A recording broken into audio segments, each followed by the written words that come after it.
Hello, everyone, and a warm welcome to today's webinar. We are excited to explore the topic Transforming Patient Access through Manufacturing and Analytics of Cell Therapies in Hospitals, a Miltenyi Biotec perspective.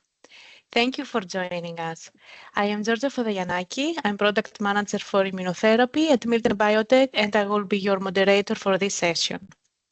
Let's take a look at today's agenda. We'll begin with presentations from our two expert speakers, followed by a live Q&A session where you will have the opportunity to engage with them directly. Our speakers today are Cristina Conforti-Andreoni. She's a marketing manager for portfolio strategy in immunotherapy at Miltenyi Biotec, and she will be introducing us to the concept of point-of-care manufacturing, its role in expanding access to advanced therapies, and the key challenges it faces today. Then we have Joe Thuan Lim, who is Manager of Global Manufacturing Science, Analytics and Technology Support at Miltenyi Biotec, and he will guide us through the fundamental pillars of GMP requirements that guide cell therapy production in clinical settings and share how our tools and services support hospitals in establishing point-of-care manufacturing sites. After the presentations, we'll move into an interactive Q&A discussion, so feel free to submit your questions at any time using the chat function. We'll make sure to address as many as possible. Before we begin, please take a moment to review the disclaimer displayed on the screen. This disclaimer refers to our Miltenyi Biotec products and services. Please note that any clinical application of the target cells remains the responsibility of the user of the CliniMax system. And the second disclaimer, all information, interpretation, views and opinions contained in this presentation are based on a careful review and professional judgment of the sources of information cited by the presenter at the time of the presentation. The Miltenyi Group is not liable for any interpretations, views or opinions expressed in this presentation. So let's get started with Cristina Conforti-Andreoni, who will take us through point-of-care manufacturing models to increase patient access to CGT. Cristina, over to you. Thank you very much, Georgia. Welcome everyone to this webinar where we will want to discuss the point-of-care manufacturing models, so hospital manufacturing in cell and gene therapies. When we discuss this topic, often we need to remember that the most important aspect of cell and gene therapy today is that these are very important and promising therapies where, however, the access is still very limited. Although they have been demonstrated to be very effective and also more and more safe, there is still a big problem for many patients to receive this therapy, either because they are not accessible or not affordable. So one aspect that we need to really consider is why there is a low accessibility to cell therapy and how can point of care overcome this issue. So here you can see 5 different reasons why accessibility to cell and gene therapies is low. First of all, in majority of the country in the world, as you know, cell therapies as commercial drugs are not available. They are either because they are not registered by the pharmaceutical company or because there is no reimbursement agreement or both.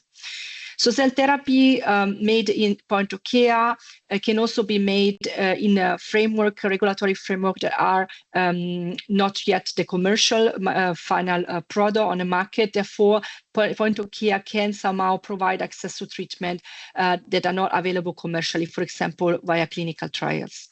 Moreover, point of care is estimated to reduce cost, and therefore, even for commercial product, could be a valuable way to improve accessibility. Moreover, capacity logistics can be an issue in in cell and gene therapies due to the fact that pharmaceutical companies are not always able to outscale the process, and point of care could help increase manufacturing capacity over several manufacturing sites and also allows this product to reach remote geographies with a better distribution over countries. Another issue in cell and gene therapy, because of the autologous nature of this therapy so far, is that they have a very long vein-to-vein time, weeks, sometimes even a month. And this, of course, can be a problem for patients that are fast progressing. Therefore, point of care can help effectively to reduce vein-to-vein time by improving the logistic, because it happens already near the patient at the patient site. And also, it can increase flexibility. Cell and gene therapy are as drug have defined eligibility criteria due to the label of the drugs when approved commercially, and sometimes this can be an issue because patients are not eligible, and so point of care can also help there, increasing flexibility. And finally, the point of care can also help by improving the administrative workflow and reducing the complexity. So now when we do talk about point of care, decentralized manufacturing, we often oppose it to centralized manufacturing. And this is quite intuitive. Whether centralized manufacturing is one site or few sites in the world, distributing all over the globe, the point of care helps to get closer to the patient. However, there's still a lot of discussion and confusion about this terminology. So the next slide, I will try to give you an overview of which one are the most relevant regulatory terminology used, and also what is the current common sense meaning of decentralized point of care. And to understand this terminology, it's important to keep in mind three variables, so three factors.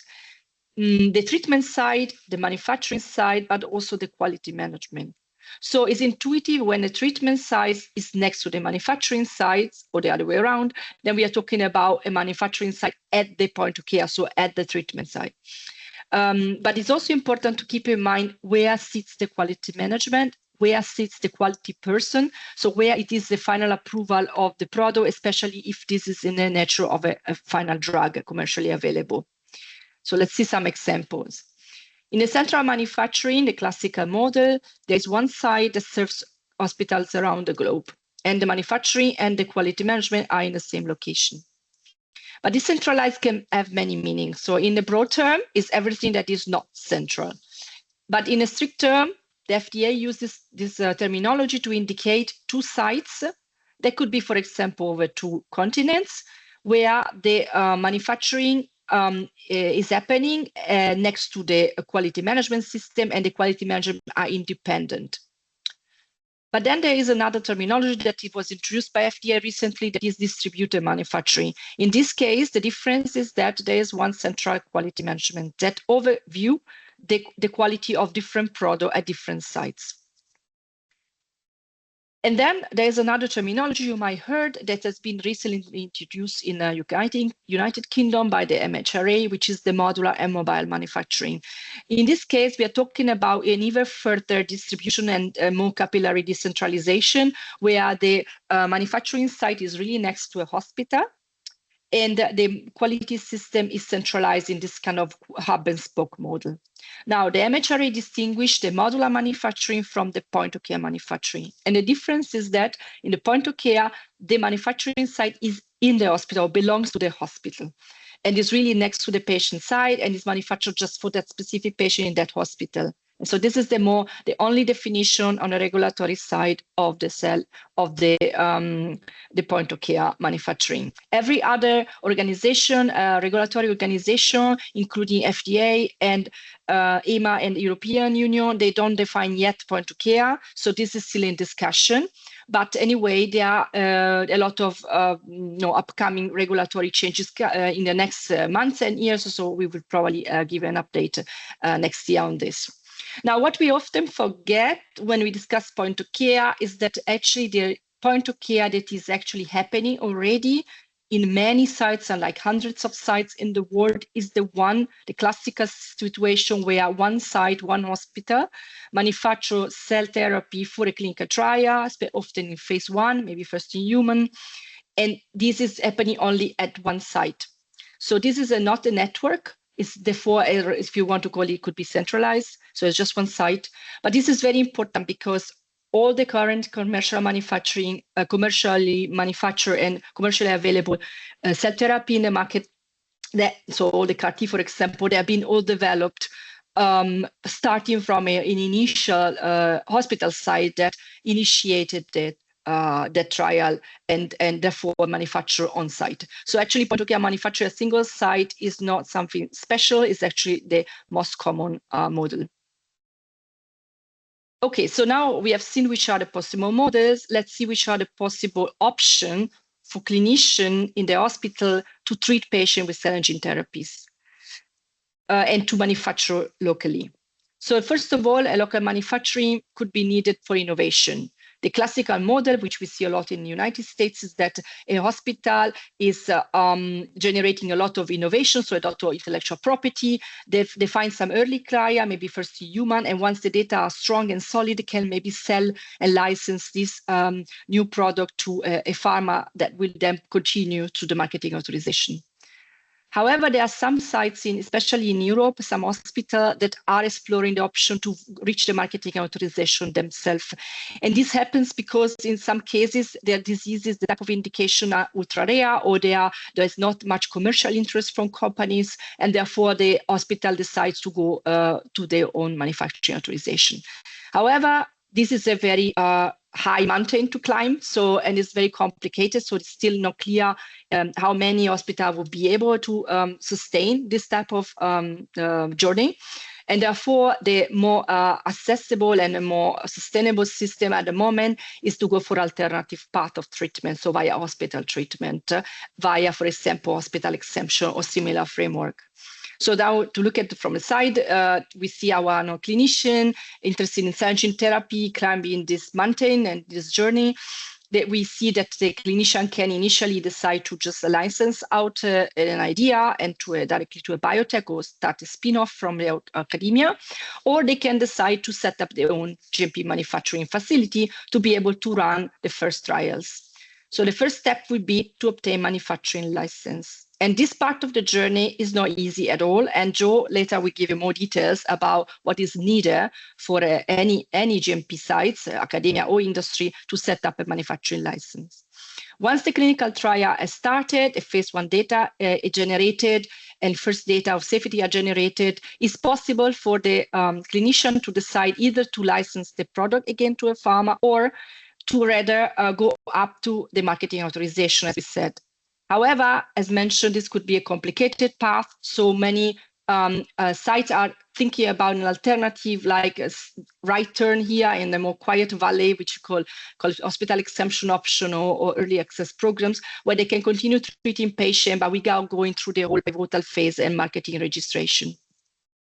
So if you want to know more about this journey and all the options for regulatory pathways, we can suggest you to go to watch our previous webinar we did at the beginning of the year. So now I think it was quite clear the journey is complex and there are a lot of regulatory aspects to consider, as you can see here, but a very solid base of manufacturing in hospital as well as in a pharmaceutical context is to have a proper GMP facility and obtain a manufacturing license. And to have this solid base, many regulatory aspects needs to be considered. And Joe now will continue with the second part of the webinar, talking to you about the 5 pillars of GMP requirements and how we can also support you with our Miltenyi services. Thanks, Christina. Welcome, everyone. So I will pick up from this mountain. So this is a long way up. We will start at the bottom, which is the manufacturing license that is tied to a compliance to GMP. When we talk about the GMP, there is many guidelines around the world. We have internationally harmonized guidelines, such as the PICS Part 1, and then we have ICH Q7, which is harmonized with PICS Part 2. And then we have in the US, we have a 21 CFR Part 210 and 211. And then in the EU, there's an Annex 1 and GMP in ATMP guideline. So I just randomly mentioned some of these so that you get an idea that this is a very intricate landscape to navigate related to what it means by GMP. Actually, there is a more clear way and a simplified way to look at what GMP is. This is a very practical way of looking GMP in terms of this 5P, simplified yet comprehensive. And generally, these are the 5P: premise, product, the process, the procedure, and also the people.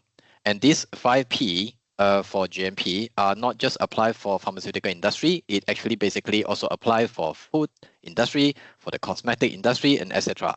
So specifically for today, we are going to discuss these 5P for the cell and gene therapy or ATMP, or equivalent if you have another name in your country. And we are specifically discussing this in the context of hospital or academic setting. So we will first start with the first P, which is the premise. So to start with the premise, of course, we all know that having the clean room is not easy. It is really important to have the maximized utilization of each meter square in the facility. And because we are dealing with an cell and gene therapy or ATMP product, the design of this premise is unique in a few sense. The first is that this type of product cannot be terminally sterilized. Therefore, it is really important to have the aseptic handling throughout the entire process, and it will affect the design. Second, because we are talking about the context in academic and hospital, so it is almost certain that it is autologous, and meaning that the batch size of one production is for one patient, and it is different from the rest of the other type of GMP production, such as media, biologics, and etc.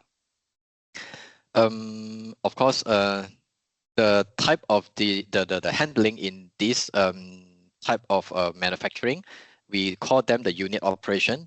The unit operation for an ATMP product or cell and gene therapy product are also very significantly different from the other type of product. So this design have to be catered for all these differences.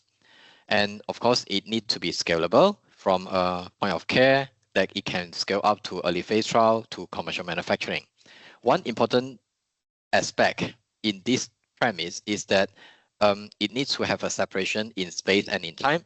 So in the Europe guideline, it actually has specific in section 4.2 that mentioned that if there's a multi product happen in the same facility, you need to have either have a separation in space or a time, and it cover all of the steps. It doesn't matter whether you are doing this manually, semi-automated or automated. All of the steps have to be covered and with this principle that need to be separated between batches. And we also have to remember that if we are using a modular concept for the manufacturing, then there is a connection between the device. So the connection also need to be considered. And in this case, we have to design the movement of the people, raw material, sample, drug product, and waste in the entire operation. And it will also affect the design of the premise. So this is generally what we should consider for the premise in the academic setting. The second P that we are discussing here is the product. So of course, we talk about the product is the product quality. And I think we have learned that the product quality cannot be achieved by doing more testing. Therefore, the quality by testing are not the way to go. And there, it is really important that there's a new concept that's called the quality by design. And with this principle, one have to establish the quality target product profile. And from that, it derives the critical quality attributes. And from there, we establish certain analytical method that can measure these critical quality attributes. But today, we are not showing you from a design perspective. We want to show you on a more practical perspective. Practically, in operation, the product quality could be affected by the following. You can see that in manufacturing of an ATMP or CGT product, depending on what it is, you might use 1 to 2 starting material, 6 to 9 analytical methods, 8 to 12 raw material, 10 to 20 different equipments and tools, and 60 to 80 different types of analytics reagent, buffer, and consumable. Every single one of these items have direct impact on the product quality. And you can imagine that this is really important to have less supplier and less device and less reagent whenever possible. So this is some of the experience that we have learned from a Miltenyi perspective that less is better. For the next P we are talking about is the process. I think it is a given that when we think about a process in GMP, we always think about the manufacturing and we always think about the quality control. But actually in the GMP setting, there are more to consider to run a GMP operation. You can see that there are sanitation program here, equipment management, supplier management, material management, and etc. So I just picked one example for the equipment management. So you just see that we are probably handling 10 to 20 equipment that have direct impact to the product quality. And in the management of this, basically each of the device, each of the equipment have a different cycle of maintenance, repair, IQOQ, and etc. The more vendor you have, the more complex this management is required. So you can imagine that additionally, for the device that might not have impact to the product quality, for example, an autoclave, it is sitting in the facility and someone had to take care of it. So all this equipment will add up together, and basically the equipment management itself is already a full-time job. The same can be said for the rest of the process that is required to maintain a GMP standard. The next P that we will talk about is procedure. So I think sometimes we use the word process and procedure interchangeably, but actually it is different. Procedure is actually the instructions that guide the execution of a given process. So you first have the process, and then you have the procedure that actually describing how you execute it. So it is instructional in nature. So you can imagine that it could be the SOP or all of the GMP documents that you have. And with all these documents, one have to understand that they always have a hierarchy of document. And the one at the top, highest one, is always the policy. Usually it is describing the quality management or the quality policy of an organization. And then we move down to a certain plan, high-level plan or more detailed plan, and eventually we reach the procedure. This is the SOP that you will write down exactly what needs to be done, and then the record. So procedure is describing the instruction, and the record is the documentation to document down what has been done. And all these procedure, they need to have a good writing practice. So preferably to have a standard template and certain writing guideline. And when we write this, it needs to have a clarity of instruction. And you should, just one common example that we always start with a verb when we write an instruction in this SOP. The last P that we are talking about here is people. I think sometimes we underestimate the importance of the people in GMP due to many reasons, due to resources, due to financial support, economical reason, and etc. But this P is really important. It is one of the 5 P, and it is no inferior to the other 4 P. And people is important because they are the one who actually execute a procedure, any procedure, and not just procedure related to manufacturing and QC. So typically, this is what will happen for the people in GMP. It typically need to have a simple org chart, clear and direct. The reporting line is clear, and then once it is done, they should have a hiring plan. So, as a minimal example, is that they need to have an administration head, which is a site head, and a QA, 2 manufacturing and 2 QC, some kind of redundancy and backup for each other, and then the QP or the AP, which is the one who release the final drug product. And we have to all consider the training program for the people that cover the onboarding, refresher, continuous improvement, and subsequently, once it's trained, one have to be qualified. Then this qualification system need to describe how one gets qualified and disqualified and requalified. And once this is done, then it needs to have a sustainability to keep this structure in place. Then the trainer qualification and the training program maintenance are required in this case. So these are some of the experience that from a Miltenyi Biotec perspective that we learned that these 5P are really important. If one take care of this 5P, then it is closer, one step closer to the compliance to GMP as a principle. So this is the last part for my introduction to the 5P. Now I will move to the introduction to the expertise, the tools and the service that we have that will help our customer to establish the 5P. The first one is the premise. So to start with the premise, we have to talk about CleanMax Prodigy in the premise section because the manufacturing technology here that we are talking about is making the entire premise design different. So the first one is that it is integrated. As you remember just now, that if you handle less device, it is better for the management. So this Prodigy, it's a versatile platform to cover the cell labeling to cell product filling. Basically, it can cover most of the unit operation that happen in the manufacturing of an ATMP or a cell and gene therapy product. And in this case, using a CleanMax Prodigy will reduce the number of total equipment need to be maintained in the GMP facility. And it is automated, meaning that it's not just that the connection between manufacturing steps are lesser because you have less device, and within the process itself, this execution of this step are also automated. And this automation will guarantee the reproducibility of these steps.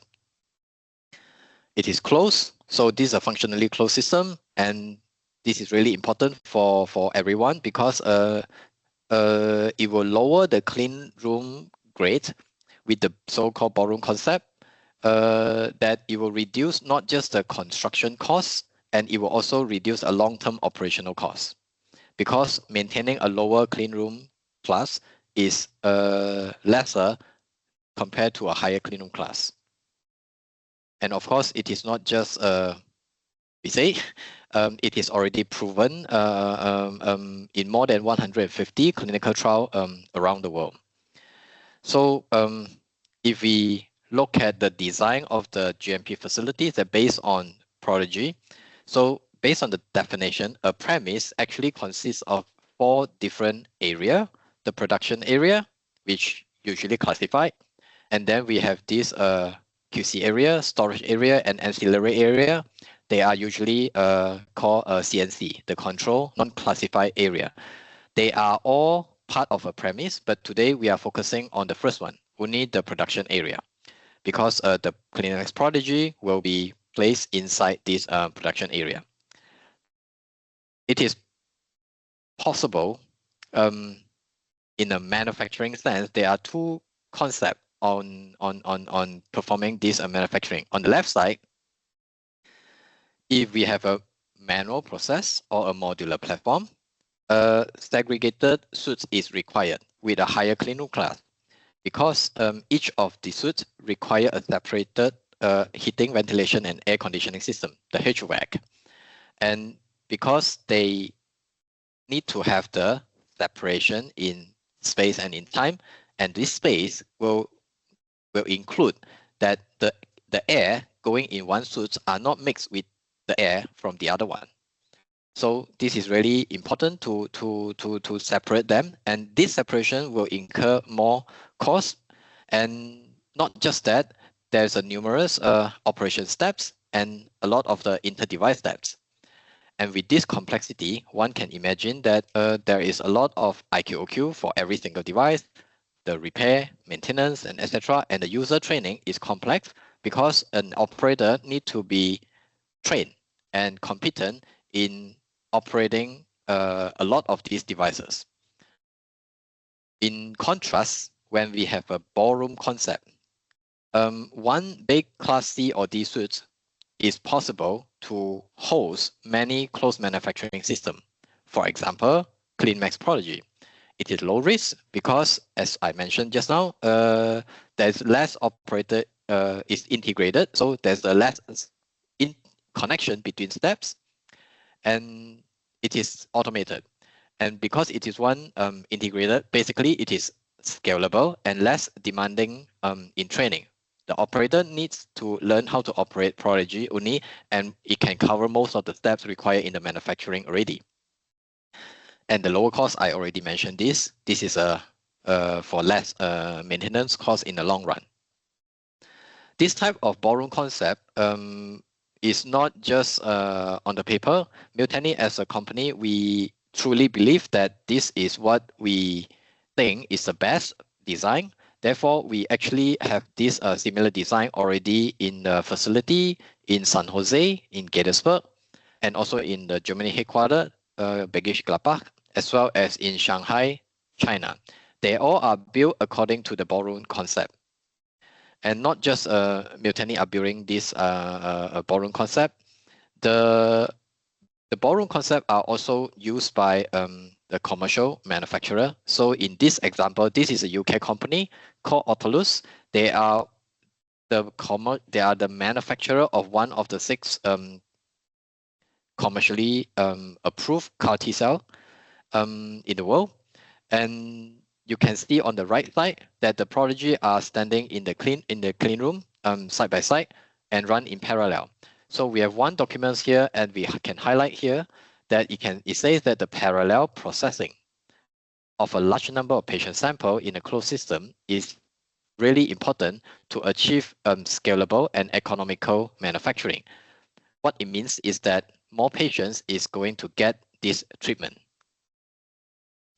And this is not just restricted to the big player who is doing a commercial manufacturing.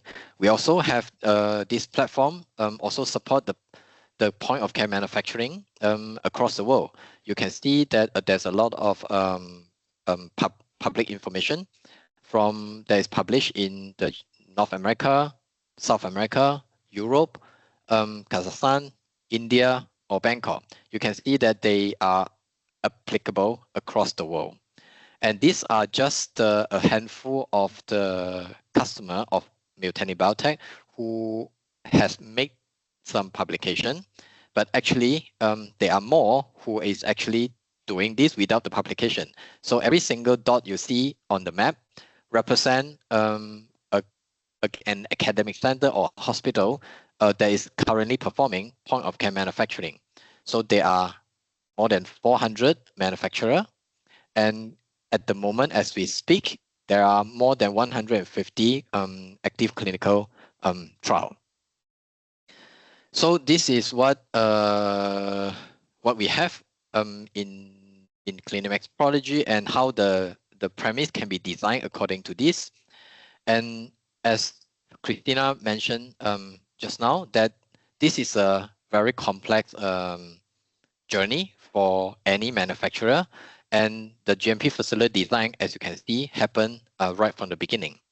Miltenyi, with our experience building having design, we are not building it. we understand how to design the facility. That we actually is providing a service, a consulting service for the GMP facility design.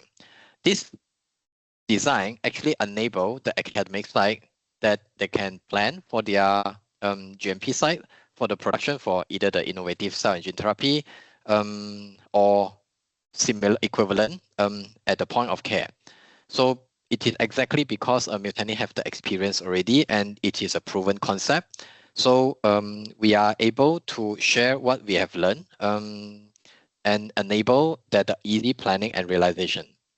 And second, because we have learned this by building ourselves in multiple sites, we also understand the regulatory requirement in general, and we are able to support our client with the design that is compliant. to it.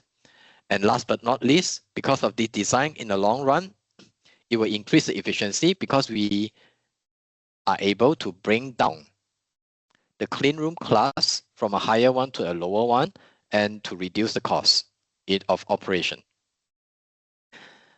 Specifically, this is a consulting service that have two parts. The first part is a standard one. So we are able to provide different type of templates document that describe the facility user requirement specification, the URS, HVAC and utility URS, and the guidance of the URS. We also provide template for design specification plan, reports, and some and risk analysis. These document templates will describe what are the minimal requirements in all of these aspects put together. And then we have a session for the kickoff and the guidance for this. And then in case there's some kind of adaptation that's required, because you start with a brownfield. Brownfield means that you repurpose an existing facility for GMP facility reconstruction.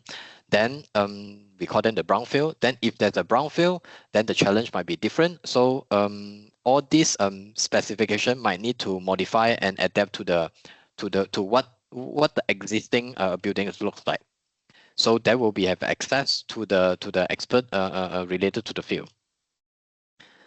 So this is our service and the expertise that's available to help the customer for the premise. And for the other 4P, the product, the process, the procedure, and for the people, we have another solution. This solution is called Cell Manufacturing Enabling Package, in short, CMAP. There are different components in CMAP, as you can see here. So on the left side, we actually provide established manufacturing protocol, established analytical package, GMP document template, and some off-the-shelf lentiviral vector. And on the right side, you can see that not just on the technical aspect or the material aspect, we also provide regulatory support within the CMAP. And there are subject matter expert consultation and project guidance and training to the customer. And of course, everything are integrated together, and it is a comprehensive package. So I will start to show you some details on each of these components. The first two components are the manufacturing and the QC. I think this is something that we all are concerned a lot about, and this is usually the first thing that we think about when we talk about manufacturing of let's say CAR T cells. So in the CMAP package, we have established manufacturing protocol that can be done in 12 or 7 days. So the 12 and 7-day process are available. And then on the analytics side, we cover 3 types of analytical method and 4 assays. So 2 of them are flow-based. One is for the purity and identity. And then the other 2 are qPCR-based. One is for the vector copy number, and the other one is a replication competent lentivirus. So it depends on, for the last one, for the RCL, the replication competent lentivirus detection assay, it depends on where you come from. You may or may not need to perform it. The next component on the CMAP package is a GMP document template. So this template includes the protocol, so the manufacturing protocol and analytical method protocol, and also validation protocol for aseptic process, for analytical method, and etc. And they also have a batch record, work instruction, certificate of analysis, reports, etc. These are templates for activity in manufacturing, QC, aseptic process, simulation, validation, and other ancillary GMP processes. They are very easy to be transferred and adapted locally, means that you don't need to start from step 0. You might start from step number 7, and then you just need to take 3 more steps to reach the goal.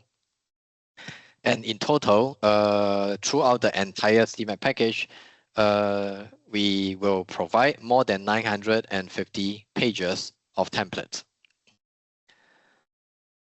The next component is the lentiviral vector. And so far, the CD19 is the only commercially available vector offered by Miltenyi, and we are going to release the CD22-19 dual CAR soon. And the lentiviral vector is classified as a starting material in Europe. Maybe also in a critical raw material in the US. So Miltenyi also provide these two off-the-shelf lentiviral vectors so that it can be integrated into the CMAP. But this protocol and this lentiviral vector is not the prerequisite for the application of CMAP. If you are having your own lentiviral vector, or you get the lentiviral vector from other source, the CMAP and all the templates and protocol are going to help you still. Yeah. And the next component on the CMAP is the regulatory package. In this package, we have the material deliverable as well as the service deliverable. You can see there's a list of different RA document or QA document. And specifically for the off-the-shelf lentiviral vector, we have the regulatory support file. And in terms of the service, there's always a kickoff meeting for RA and a standard and on-demand consultation. In terms of the subject matter expert consulting and support, as well as the training, as you can see here, this is a typical implementation timeline for the CMAP. On the top part, this is the time. It lasts between 12 to 18 months. On the left side, this is the modules within the CMAP. So every module, you can see that we have a clear plan that will guide us throughout the entire process. Miltenyi will be holding your hand and will be your reliable partner throughout this entire process. So these timelines are tailored to your needs. For example, you might have certain breaks in summer or Christmas. For example, you have a different organization because your QC and manufacturing team are the same people, or maybe you have a separated team, meaning that if you have a separate QC and manufacturing team, some of these activity can run in parallel. So basically, we are able to make this scheduling according to your needs. And then all training are embedded within this process using our learning management system. And we have a dedicated project manager to handle all of this timeline throughout the entire process. Last but not least, this is a one-stop solution. So as you can see, we have 11 modules in the CMAP, starting from the bottom, and we climb up the hill. So at the bottom, we have this manufacturing implementation based on the two protocol. And then we have the 3 analytics, which is flow-based and qPCR-based. And then halftime, we have this engineering run, which also include the GMP ancillary process. During this module, we are going to map out what kind of activities that is required for you to run the operation beyond the technology from Miltenyi Biotec. So we will identify together with you, do you need additional SOP to cover the activity of transfer a sample from building A to building B, for example. So all these things will be discussed in the workshop in this module. And then once this is done, we have the aseptic process simulation and the 3 method validation support module. So these are the 3 modules that is corresponding to the 3 module 2, 3, and 4. And the last 2 are the drug product stability as well as process validation. Each of these modules have a dedicated material deliverables and a service deliverable. This is my last slide for as a summary for the STEAMAP that will provide the solution, expertise, and service to enable you for the 4P in GMP. So as I mentioned, this is a modular package. It is pick and choose, or you can take all of them. And the duration is expected to be 12 to 18 months based on our experience of manufacturing. In this package, there are more than 950 pages of templates that is provided. And then for the service deliverable, there will be more than 90 hours of knowledge transfer and training, and more than 100 hours of SME support and consultation. And this is a package that we already roll out in 27 sites in 19 countries. As you can see, they are across the globe. So this is my last slide. I will now pass it to Georgia. Thank you, Joe. So we saw that point-of-care manufacturing is a promising but complex road. There are bumps along the way, challenges and complexities in hospital settings. Yet together we have the expertise and experience to navigate them. The key question now is, how can we leverage this expertise to accelerate progress and bring advanced therapies closer to patients? And this is where it becomes more than just technology. It's about working together. As your peers around the world emphasize, by working together, we can turn potential into impact and ensure patients everywhere benefit from these life-changing treatments. Before we wrap up, I would like to give a big thank to our speakers for sharing their valuable insights today. And if you would like to keep learning going, just scan the QR code on your screen to access recorded talks, additional resources, and subscribe to our Clinical Network newsletter so your way to stay connected and never miss an update. Thank you all for joining us today. Wishing you a wonderful day wherever you are joining us from.